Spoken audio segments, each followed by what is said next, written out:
year. And My father-in-law almost is working with some, he's a ranger. Oh, wow. Right.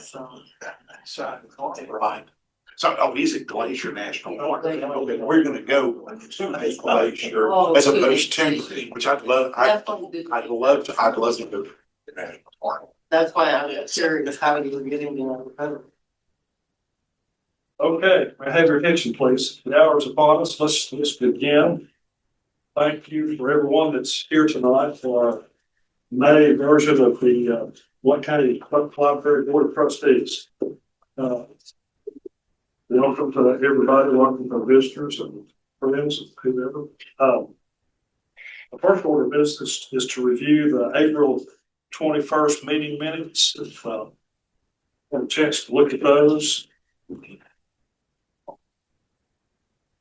And then I would entertain a motion to approve those minutes. Motion to approve. Second. Any further discussion? I want to thank Richard for his good work last month in leading us. You stole my thunder. I was going to say that. Well, that was the topic of my report. Okay, so let's see. We have a second. No further discussion. All those in favor say aye. Aye. Opposed, like sign. The minutes are approved as submitted. And let's see. Next item, we have two visitors who would like to speak to us. Is it Zoe? Yes. You're welcome to go first if you'd like to. Start you with 2 minutes. Thank you. Hello, my name is Zoe DeBravalny. I'm currently a junior at Maryville High School, and I just want to talk to you for a couple minutes about the Open Book Initiative and a program that we were trying to potentially start at the library. I did previously email, I believe, your director about this, but I thought it might be helpful to come in person and talk about it a little bit more so that you can put a face to the name. But the Open Book Initiative is something that I started a couple months ago and basically got a bunch of students together who are in high school, all passionate about literacy. So far, we've worked towards book drives. It's the main focus that we've done so far. And we have raised about 400 books so far, donated 300 of them to a Knoxville nonprofit, Friends of Literacy.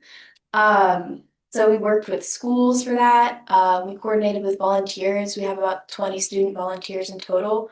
And something that we were wanting to do with the library was a storytime program. Now, I know you guys have storytime programs, and I really do appreciate that and love that. But I think one unique aspect that we could bring is that we're completely student-run. So it would be a student-run storytime program. So the person actually reading to students would have that peer connection.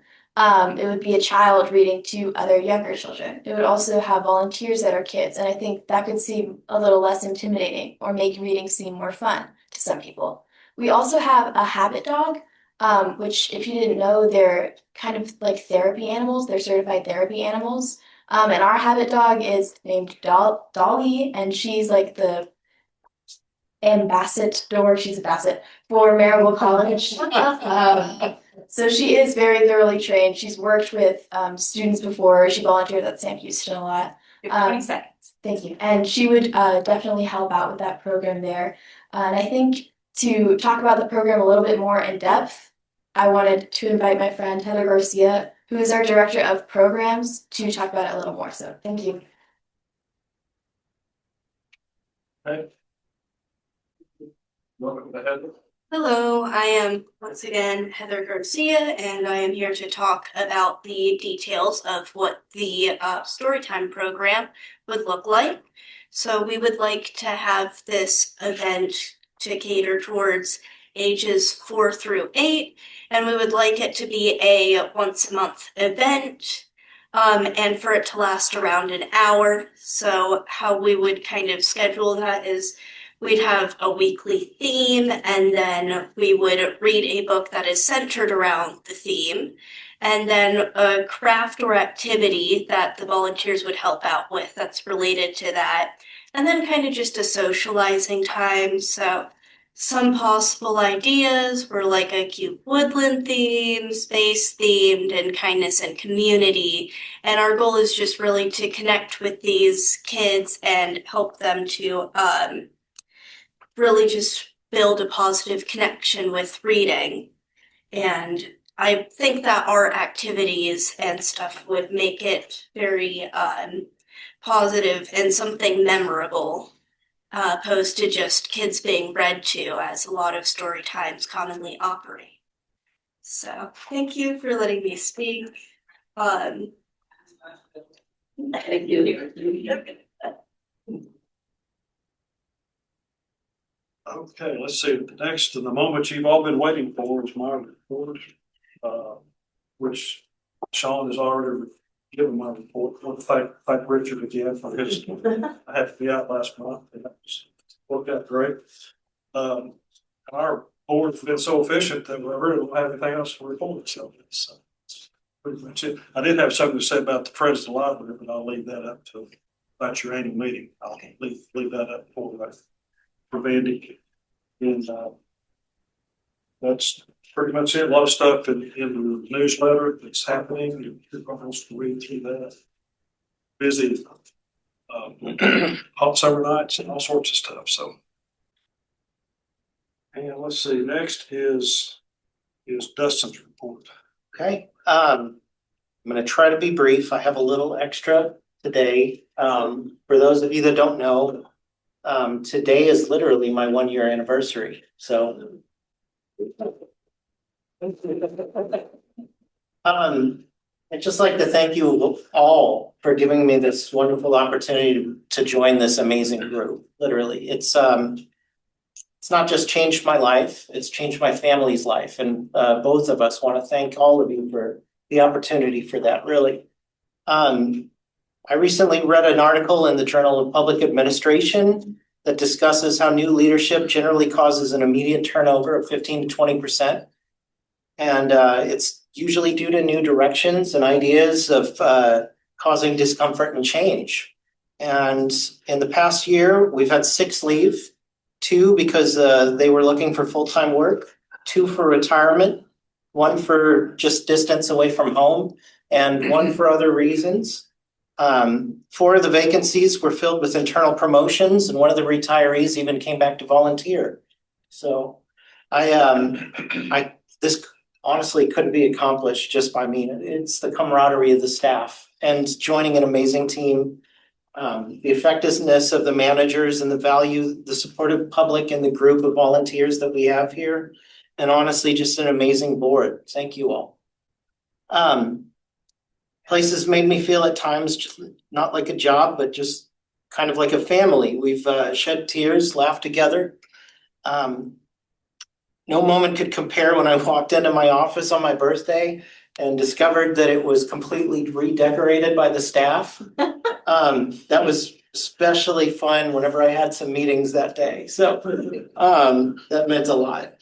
A lot's happened in the past year, but some of the moments that we've been most proud of for this team is the accomplishments such as Rebecca and Chelsea with the ribbon cutting for the tween room and the Bookie Monster project, the increase of the success and the teen community by Miss Polly and now Miss Patty, the buy-in I've seen during the strategic planning process, which I want to apologize to all of you because I promised you by June, and unfortunately due to circumstances, we had to pause that for a little while.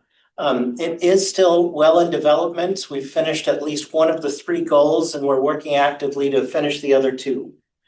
The winter holiday programming put on by the Adult Services and Children's Services just blew me away. The success of the cafe and the revenue and marketing and the grace that the staff have shown when tested, especially in this particular year where I've tried not to enact change. And we have had a 2-month review, the closure of the largest book distributor in the United States, a new app, and the changing of our entire email and technology suite from Google to Microsoft. So they have been wonderful. And I'm proud to be a part of this team. Thank you all. Things are picking up and they're busier, obviously. Then you've seen schools aren't even out yet. And yet we've seen a huge turnout of increasing people coming into the building. I am happy to say that as of today, we are fully staffed. We have finally offered our part-time children's position, and she's accepted and gone through the process. So you'll be able to say hi to her next week. Am I allowed to say her name? Yes. Yes, it's Kara. So please come say hi to Kara with a K. So just to confuse you all, we now have a Sarah and a Kara.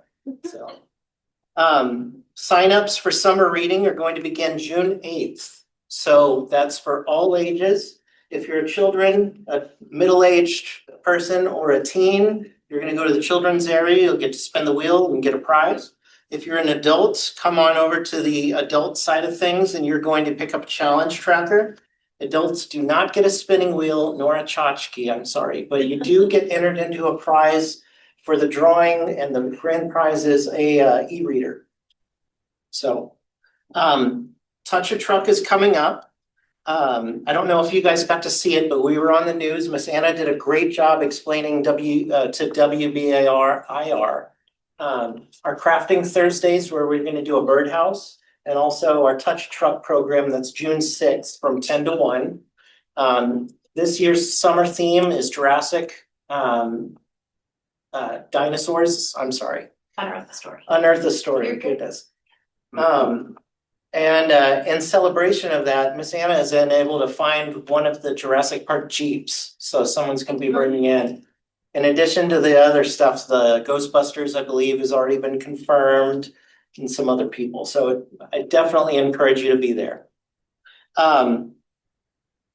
We had a partnership with Parks and Rec, and we're going to have 2 outdoor story times this summer. I did want to announce that outside of programming, we will be closing the Bookie Monster for Memorial Day. We've been having some issues with it as of late. The team is aware of it and the company is aware of it, but we don't want to run into a problem where the doors are left open or there's some kind of a malfunction. So if you guys hear about that, we've closed it down, and the company is aware of the problem and is working on an active fix. And finally, elections did great. Despite a heavier than normal turnout for early elections, there was no problems. So that's my report. Before you leave, I would like to thank you and Vandy and Anjani for spelling in the spelling bee. It was supportive to a community. I'm on the board of that one. And it was great. And thank you so much. Thank you. Thank you, but we did not do near as good as Polly, who's also an employee here, placed 4th. And I am embarrassed at what place that which word I missed. Well, but you participated, and that was very important. So thank you both. Thank you all. Thank you. Thank you.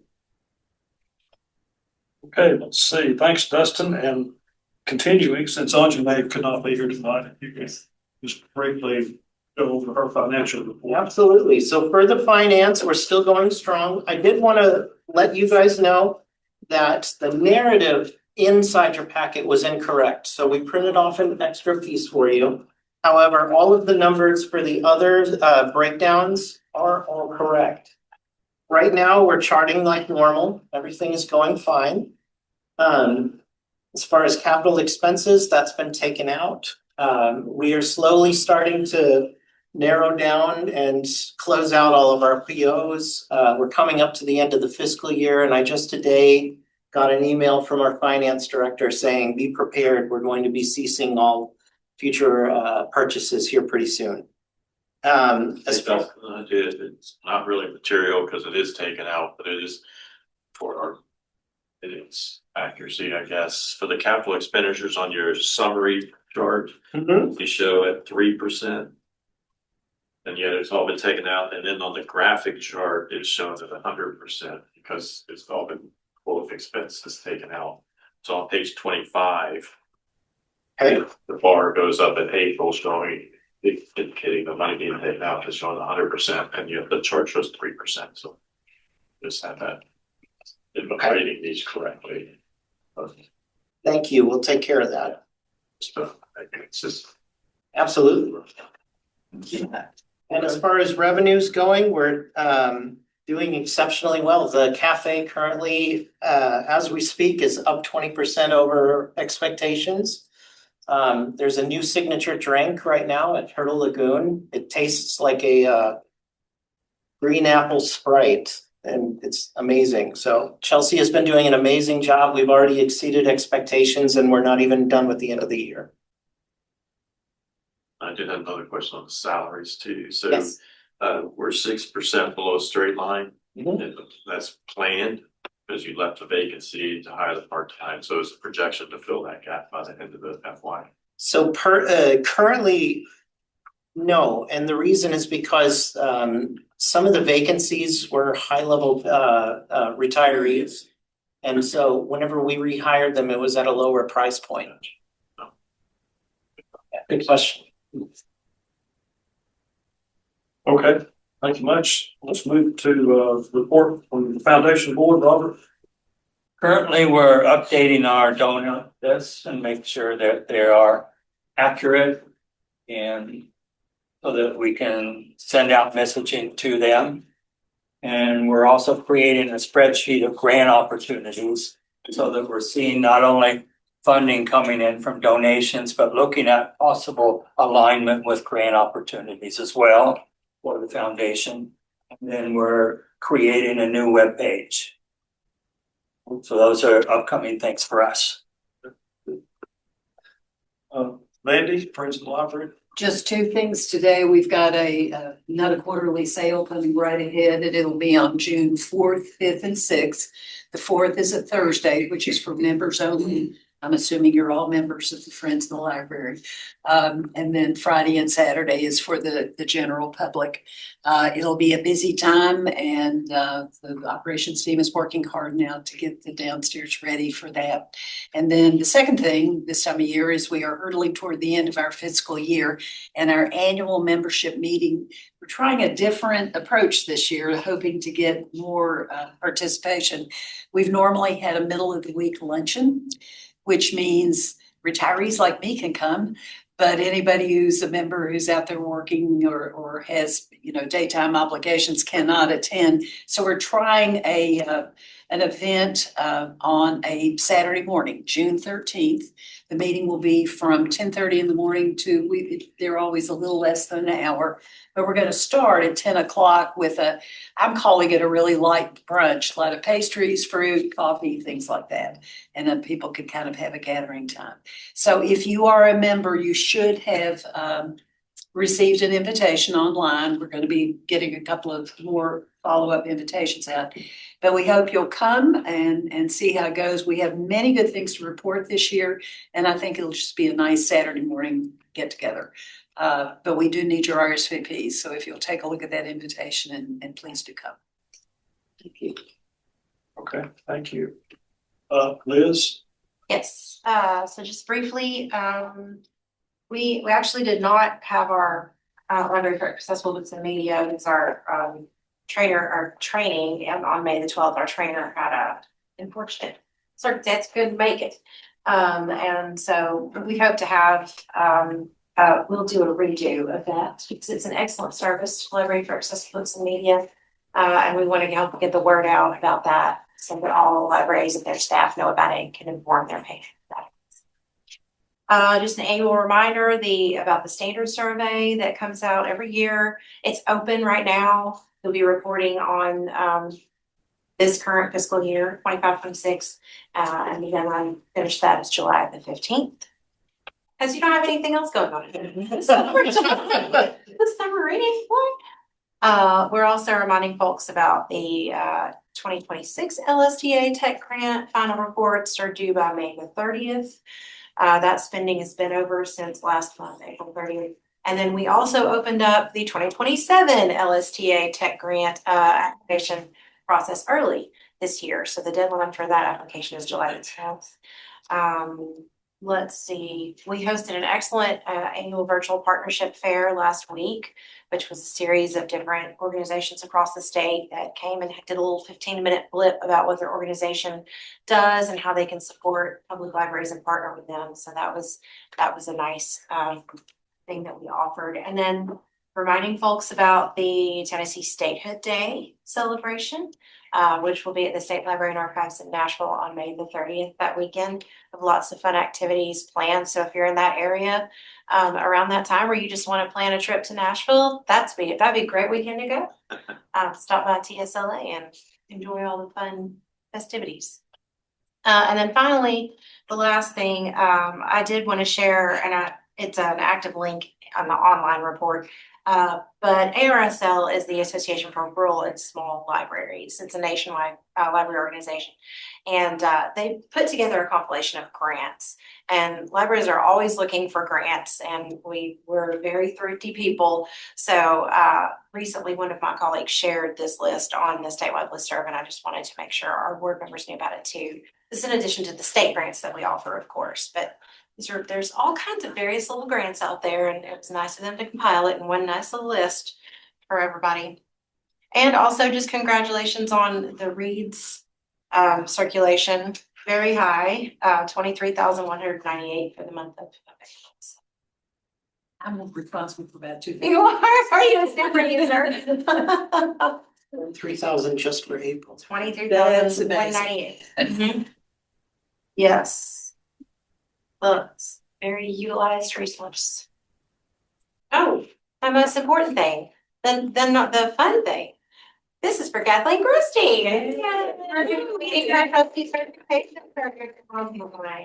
Thank you so much. Thank you for doing that. That helps the library when they apply for the technology grant as well. Okay. And Greg, before you go on to business, can I add one more thing to my report? The third thing that I had written here and I skipped it. Speaking of grants, you may not remember, I announced last fall that Dee Barham and her eBay online sales group had written a grant, an eBay grant, and had received $10,000 to train other friends of the library organizations across the state of Tennessee in how we do business. If you remember, I usually give you sort of an update. eBay is netting right now somewhere between $11,000 to $13,000 or $14,000 every month. And so it's a highly successful program. And they just wrapped up their third training. They did receive the grant. It paid for expenses associated with Dee and her team going to each of the 3 grand divisions and training friends across the state of Tennessee. So I don't have all the data yet on how many were trained and where they all were, but it's been very successful. And I just wanted to let you know that's been a good thing for us. Good, well, thank you. Okay, let's move to old business. I think these are policies that we're going to vote on. It's been critiqued and the first one is the petitioning, polling, and political campaign policy.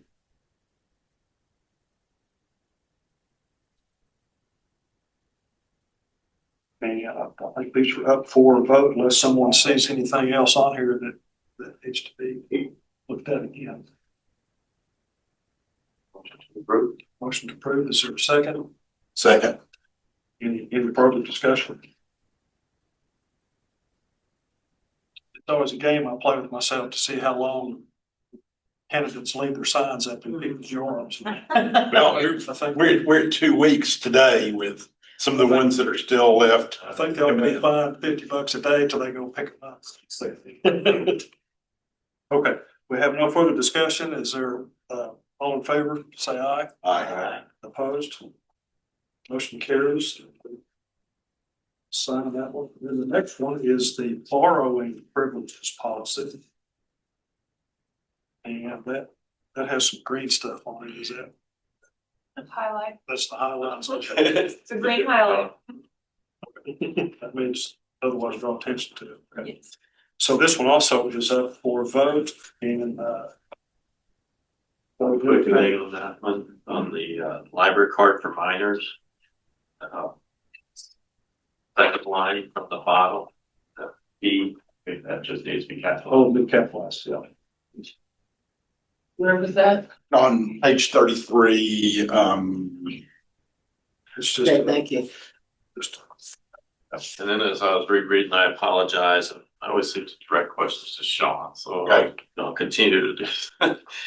Should we have a disclaimer statement on this denial? You know, is this includes but not limited to, or the library director reserves the right, or something, just as a catch-all type thing?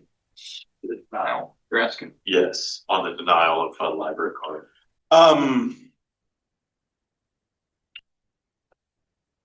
We could put at the discretion of the director, some language like that. I think that would be just that way. It makes it look, it adds in all the discretion for that, and then kind of, I think, gives a little bit of clarity on that. If I may, if that is an adjustment that the board would like to approach, I'd like to recommend the director or delegate. Just to ensure that, you know, if I can't make it, then I would give the responsibility of the patron service. Yeah, I think as long as we have that kind of cover for ourselves, I think that's a good question to ask. Okay. Because again, I can't imagine that we would deny more than a handful, but if there's ever a situation, you know, that's. So I apologize for not catching that on first read, but as I was rereading it, I just thought, typically when you have these definitive statements like that with no. So do we want to approve with those changes? Yeah, I motion to approve with said changes. That's So you ask what language would you like to? what he said. So I'll clarify that is that on that first sentence under it, but the BCPL may comment at the discretion of the library director or their designee and for valid reasons, comma, refuse to issue a library card, comma, specifically. Okay. I think the only reasons that you had for, mainly for denying, only because I'm thinking if it's at the discretion of someone, then it can become their personal decision, which means they take the personal responsibility for whatever that is, as opposed to it being specific reasons for laying out why they would be denied. Yeah, that's true. Discretion might be a bit too loose, but I think you do need something to say, because something, you Or know, they could have filed an appeal. the reason our codes are, you know, we start off with the 10 Commandments and now we have 10,000 word piece of legislation because they're trying to get around it. So that's why I always think when you have a definitive list like this, it's always good to have a disclaimer, if you will. So, Or others as, Yeah. or other reasons, right? yeah, so maybe discretion might be or I don't know what the verbiage would be, but something like I said that some stipulation. I think this list is usually it includes but is not limited to or something. Exhaustive or something. Yeah, it's not an exhaustive list, something to the effect that there could be other You wanna say, cases. but specifically, but not limited to. Sean, would that be sufficient? But not limited to cover everything.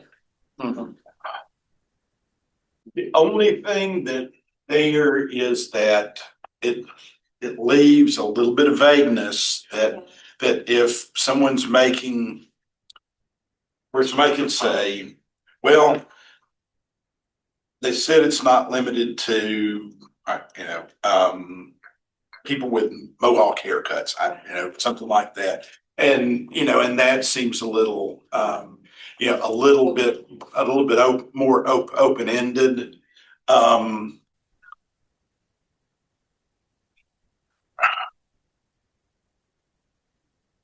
I think that we can say, I'm trying to think of the language that I want to use. Through the discretion of the director and their designee, but within this framework. So that it covers in the specifically, these would be the reasons. Because after having read it, I can't imagine any other reason for denial besides these. Can't either, but people are pretty creative. One thing that would come to mind that would be of concern, well, actually, never mind, because it would still be valid outside of the library. I was thinking of someone that's been issued a trespass order. Right, no, and that's one once that's done, then we have cover there. But they would also still have access to online, so it wouldn't count. Right. Okay. So we have a motion to approve with these changes as stated. Are we satisfied with the, Or do we need to run it back through? well, I'm just trying to get. If anyone can think of a better word than discretion, I'm all ears, because that's typically a good Weasley lawyer word, so. I understand your point, Liz, because it could, It is, but it's some Napoleonic guy. Just for having been a library staff member, if they read it and they're like, well, you decided, so it's on you, and you're the Right, one who right. said you denied me, like, no, it all came down to your decision. I don't know. And there, I'm sure there's like an appeal process or something where they could, if they had a question that they had, I don't know if that needs to be included in there too, about if you disagree with the decision, it could be appealed to the board, or I don't know. You all are, maybe pretend I didn't say that. So if someone is trespassed from the property, they could still have access to a library card. That's how it stands right now. Is that correct? Yeah, but only for online. Online. Online If you want resources. that to be the case. That's been the case. If we want it to be the case. And as silly as it sounds, I mean, what harm could somebody do having access to, electronic things? Well, I know like my wife will want to check out an electronic book or something, and somebody could be really, whatever, and be like, I'm gonna just hammer all these, these new releases and these best. I'm not gonna give anybody else access. I don't know, but like if we're trespassing them, saying we don't, they've done something that we want to deny access to the property, I don't know that they should still have a library card either. well, I would say that the good part about electronic resources is that there's an automatic return. And so that does take the place where someone can't withhold returning an item to satisfy that aspect. And so I would personally prefer to leave it in place where they would have access, because if the behavior is that they cannot physically come on the property or grounds, I would still like to have them have access to some literacy on a personal level. But And perhaps job resources, educational resources. So, yeah, because if they're restrained for whatever reason, they're not going to have that. The problem will not happen if they're off the site, yeah, so. So it would be simple than this saying, using Sean's line about the discretion, but then add a bullet of denials that have an appeal process. Denials can be appealed to the Board of Trustees. Would that cover it? Yes, it would. Then let's do that. Yeah, I think that if we added a final bullet point that says,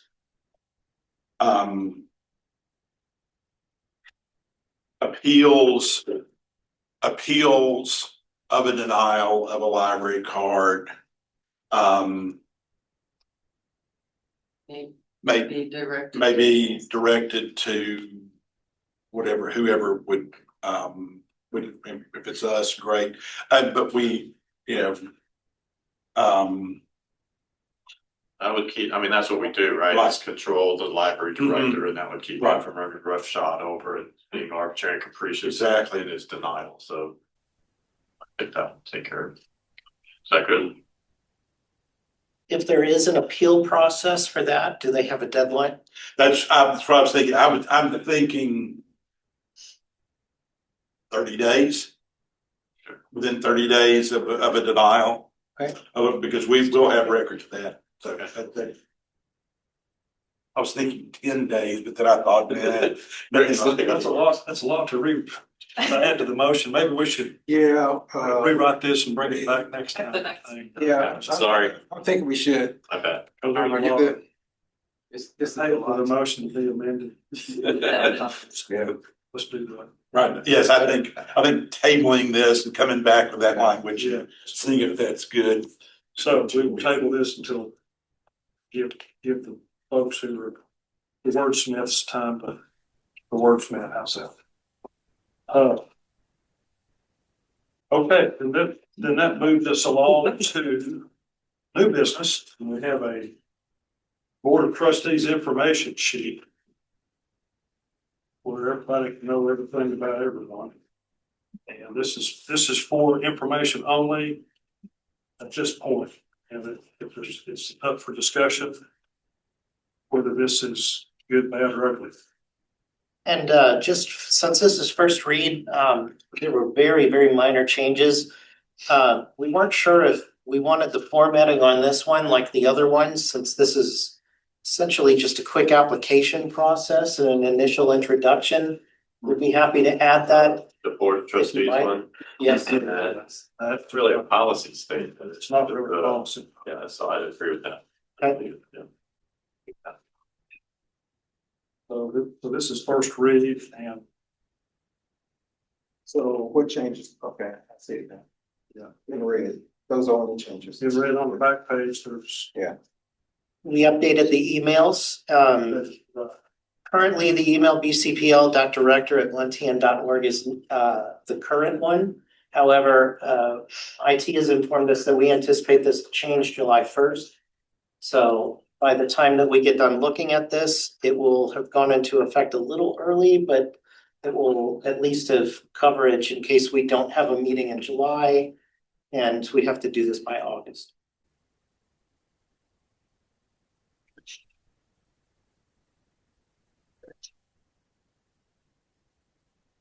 Any further discussion on this one? That'll come back for stuff. And then we'll see if the second page goes with that too, right? Yes. It could go together. Actually, 3 pages. Yes, okay. And then the next new business item is the confidentiality of library records policy. And again, first read on it. And it has the changes in red in the new format.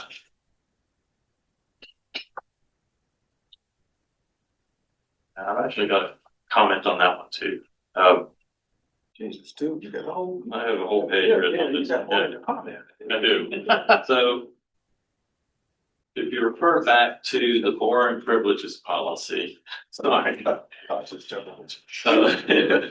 have a lot written. But if you refer back to this, so what I'm referring to is where it says that this policy applies to both adults and minors. And I take umbrage to the fact that it applies to the adults.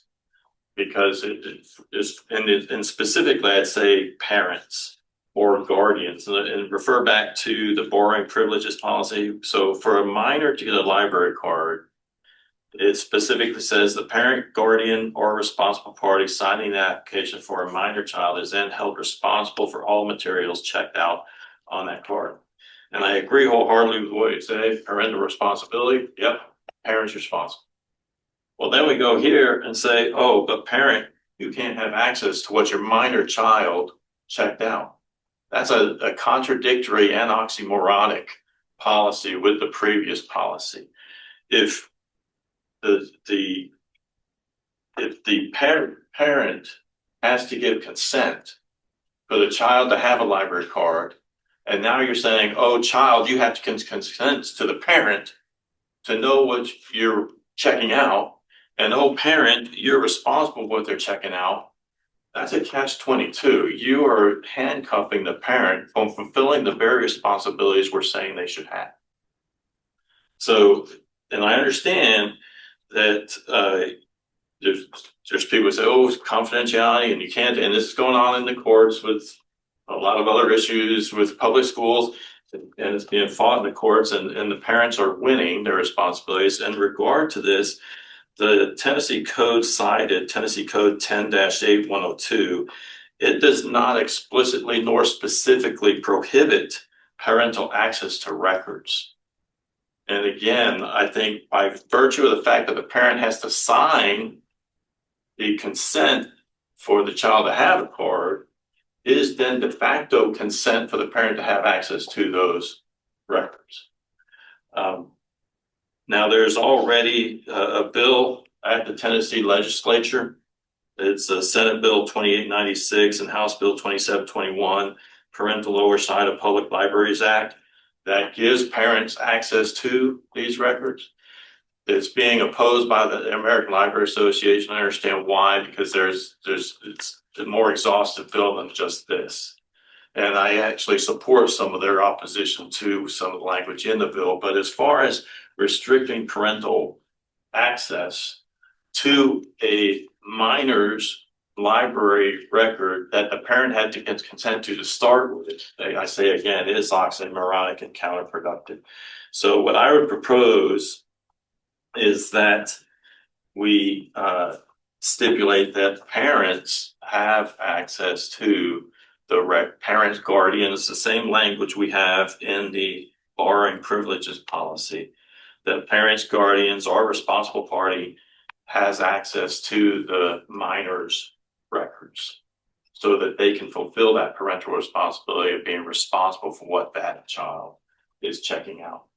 Because they're responsible for it anyway. We tell them you're responsible for this. You're responsible for paying the fees. You're responsible for replacing any damaged articles. You're responsible for what they read. We're telling them we're responsible for what they're looking at. Well, then you have to give them access for what they're looking at.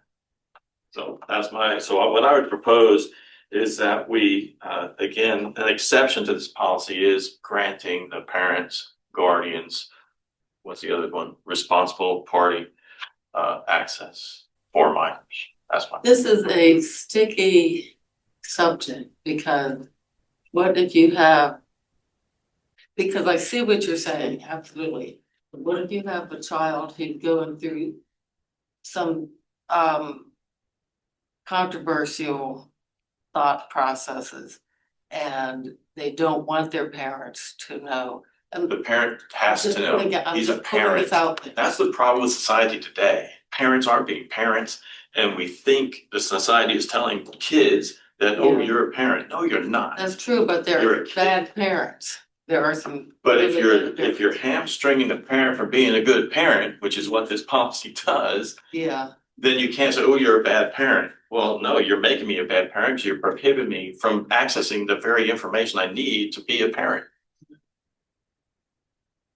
It's an idiotic and actually a red herring argument that is used to restrict parental access to minors, whether it's library material, medical information, whatever's in society today. It's idiotic, and I'll get on my soapbox. It's actually undermining what a civil society has when you're giving the keys to the kingdom or the prison to the convicts. That's what you're doing. And that's a silly analogy, but as I said. So I think from our perspective, on the one hand, particularly consistency from a policy perspective, if they have to have parental consent to get a card, then you then can't, and the parents are responsible, then you then can't restrict the parental access to exactly what the children are getting if they're going to hold them responsible. I guess as the library, I'm not a lawyer, And so I guess the concern that I have from that perspective is the way the law reads, I'm looking, it says, library staff are prohibited from disclosing any records that identify a person as having requested or obtained specific material, information, or services. If it says a person and a minor is considered a person, does that hold my staff or myself up for a lawsuit if we do disclose records to, say, a 16-year-old that, I guess No, that. but I would that say if you that I put would- on the application, the minor has, it says here, parent, sign this, you're responsible. What you say then is that by signing this, the parent has consent to get access to the records. That's because the law states that can be exceptions to it. And secondly, it doesn't specifically state parent, and that's what the argument in the court is now. And that's why you have this Parental Oversight of Public Libraries Act being proposed to the Tennessee legislature right now, and in multiple other state legislatures. It's already passed me. On our software, ILS, we can access our history.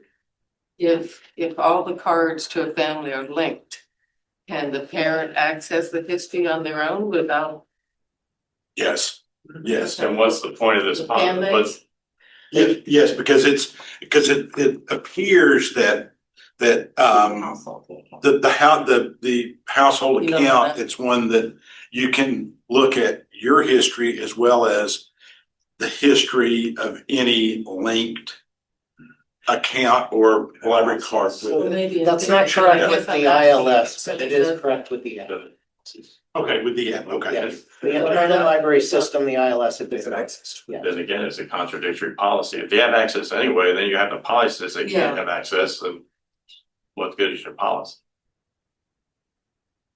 So the solution then would be the same. You eliminate where it says this policy applies to both adults and minors, because it obviously doesn't. If the parents already have access, then it's not applicable. So your policy's moved.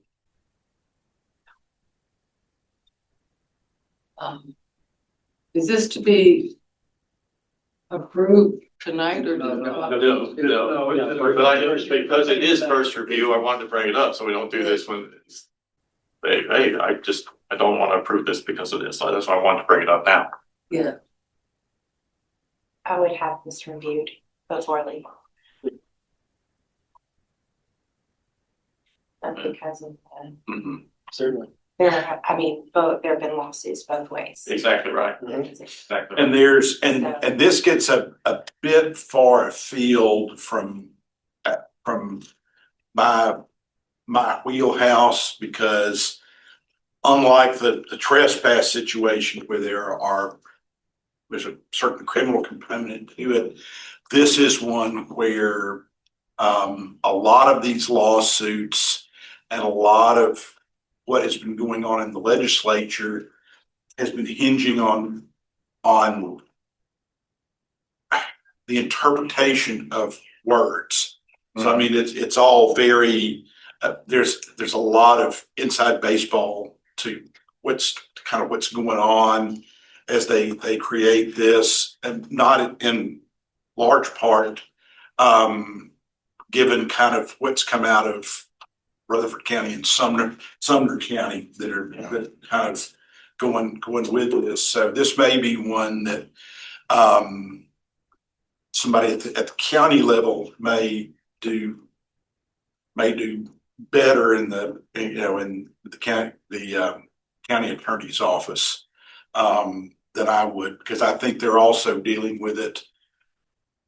Just what I from hearsay, dealing with the schools as well at this point. So they actually probably have a head start on what the policy is at this point. And I will say with the pending legislation, both the Senate Bill 2896 and House Bill 2721, the umbrage that the ALA and Penn and the other organizations have is more getting to you. It's the word, what does offensive mean? That's the language they are appealing and what they take umbrage with. This is, again, common sense, which again, we tend to abandon common sense the preponderance of time when we should not. But this is just common sense. And I agree wholeheartedly, a parent is responsible. It's not the library staff's job, it's a parent's. But then if you're gonna handcuff me from fulfilling my responsibility, you're not gonna allow me to do that. Well, and since a parent would have access to that information anyway. Access to items checked out, not necessarily, I guess, I would imagine, all of this information, but just any items that are checked out, correct? Which is fine, because then I Or can go, hey, titles. what the heck are you doing? To titles, And right, it's- Summer? Titles. Is access to titles that, If this is the list of what's been checked out. if they have the app and all of the family members are linked, Yeah. if they're then like- yes, they have the May access or may not to do that, that. Yeah, okay. Why wouldn't they be linked? You have if to go they manually choose do it. not, if the parent chose not to link them But that would be the parent's choice. on the app. Yeah, Correct. and then what does Stupid the, parent. what is the state law, because you have to follow that regardless, so. Well, and that's still, it's still in committee right now Yeah, and And that's what Don was saying, that in this current code, again, that's the argument is the one side says, oh, it prohibits it. The other side is saying, no, it doesn't, not when it comes to parents.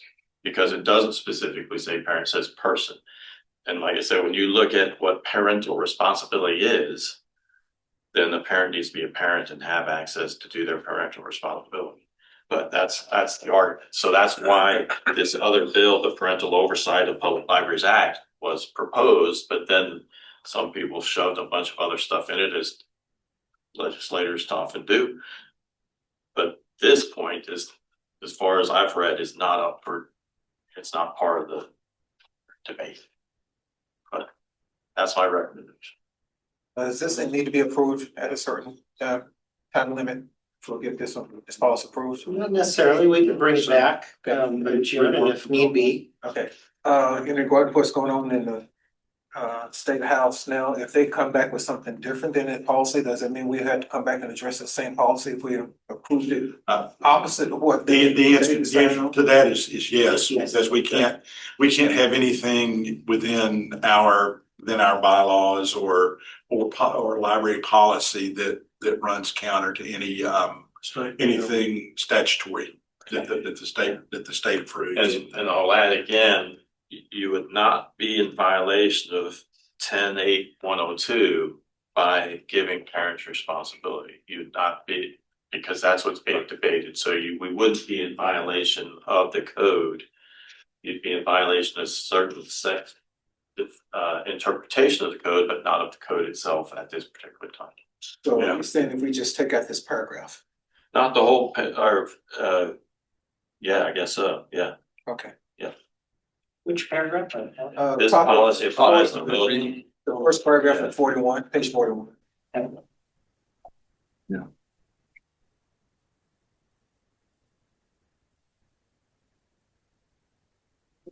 So I guess we'll, in the interest of time, we will get these changes made and bring it back for discussion. I apologize.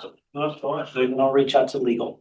Yeah, reach out. I think that would be a great idea. Like I say, this is a little much in the weeds for what my knowledge is. I agree that it should be consulted with legal, however, to Rich's earlier point, we have a policy that says this thing about how a minor can get a card, and this policy over here that says, but then parents, like they are contradictory.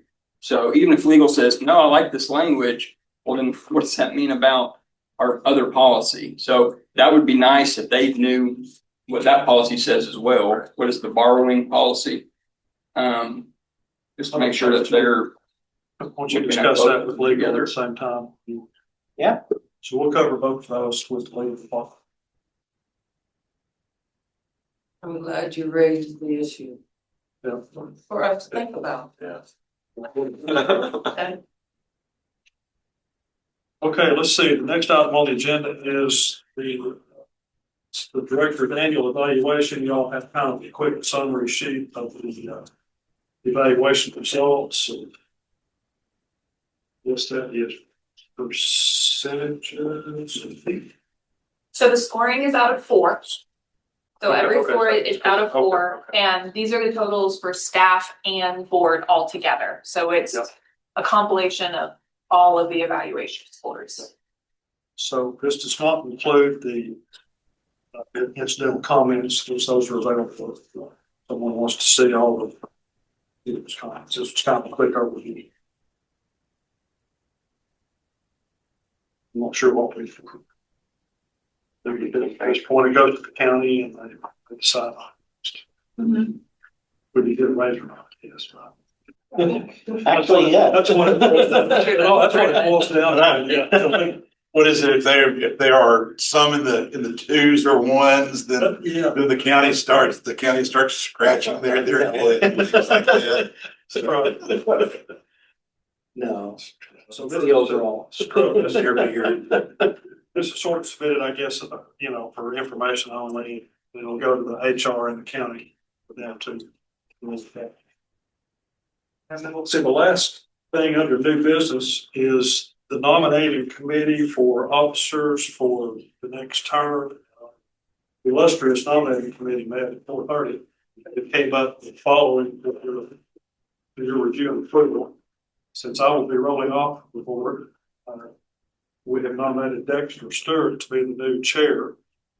Richard will maintain his position as the vice chair. And Summer has graciously offered to remain as secretary. So we submit those to the board to be voted on to be approved. And I'll entertain a motion for that to take place. I so move. Second. Second.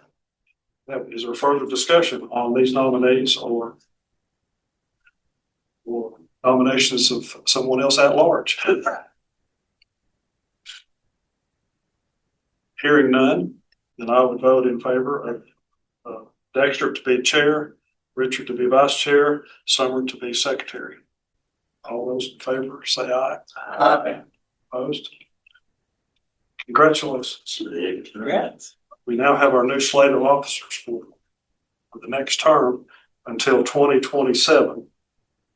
This time next year, when it'll have to be repeated again. Thank you very much for your service, continued service.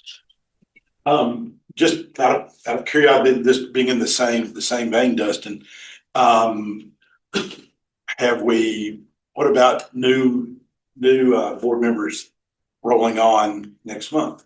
So for new board members in July 1st, Brandon Everhart Okay. has been nominated to take the remainder of Greg's position. And then the city of Maryville is going to vote on their next candidate to replace Robert White's position and their first meeting in June, which I believe is June 2nd. June 2nd. At 7 p.m. And I encourage all of you to join if you'd like. With Dawn's, it's a little more tricky because their terms are a little bit different than our library board terms. Dawn will roll off officially on August, at the end of August. That's whenever her commission term ends.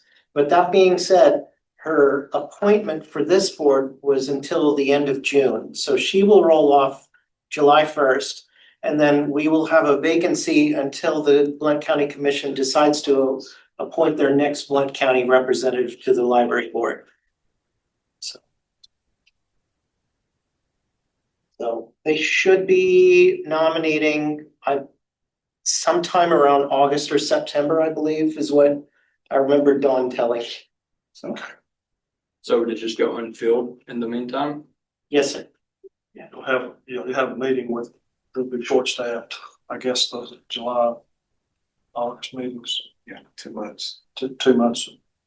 No, Blount County. Is that how it always is? I can't remember.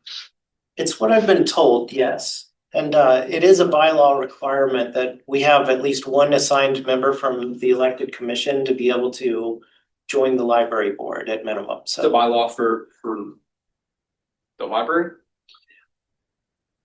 I would have to check on that. I know that it is a requirement. It might be a county requirement. It might be a. It might be a county requirement. A lot of our it's a cities county. and counties require there to be either a city liaison or a county liaison appointed to all different boards. It's kind of whatever part of in their charter typically. I don't know if that's the case for yours. But it wasn't in the board bylaws. I'm gonna have to double check. So, yeah, I can look into The that. state law allows for there to be one in each county or city elected official. Too.